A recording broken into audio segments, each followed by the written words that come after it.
सकाळी पटकन उठून ब्रश वगैरे करून घेतला आणि सगळी आपले आवरावर करून स्वयंपाक सुद्धा मांडला। आता इथे आम्हाला टिफिन वगैरे बनवायचा होता। आता आमचा टिफिन आणि आमच्या अहोंचा टिफिन वगैरे बनवायचा होता। सगळं स्वयंपाक वगैरे आवरून आम्ही छान अशी तयारी वगैरे केली।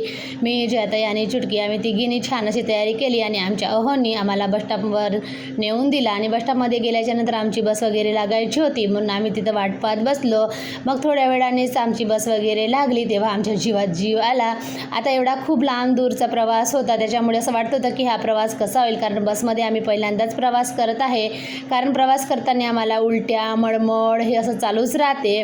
मग आम्ही तिथून गेलो यवतमाळला आणि यवतमाळमध्ये गेल्याच्यानंतर आम्ही ऑटो वगैरे केला आणि आम्ही गेलो आमच्या बहीण लेकीच्या घरी, कारण आम्हाला तिथून जायचं होतं कॉलेजमध्ये। मग आम्ही घरी वगैरे गेलो, फ्रेश वगैरे झालो, चाय पाणी वगैरे घेतला आणि आमची जावे ड्युटीवरून यायचेच होते। मग तोपर्यंत म्हणलं चला आपण जेवण वगैरे करून घ्यावं, नंतर ते आले की आपल्याला कॉलेजमध्ये जायला बरं होईल। मग आमचे जावे आले ड्युटीवरून, मग आम्ही आणखी फ्रेश वगैरे झालो आणि तयारी करून आम्ही गेलो कॉलेजमध्ये गेल्याच्या नंतर आम्ही तिथे कॉलेज वगैरे बघलं आणि हॉस्टेल वगैरे पाहिलं आणि सगळं पाहून आम्ही डिसाईड करून आम्ही आलो घराकडे जाण्यासाठी। आता येताना म्हटलं चला आपण लस्सी वगैरे घेऊ आणि नंतर घरी जाऊ, कारण तर उन्हामध्ये फिरल्या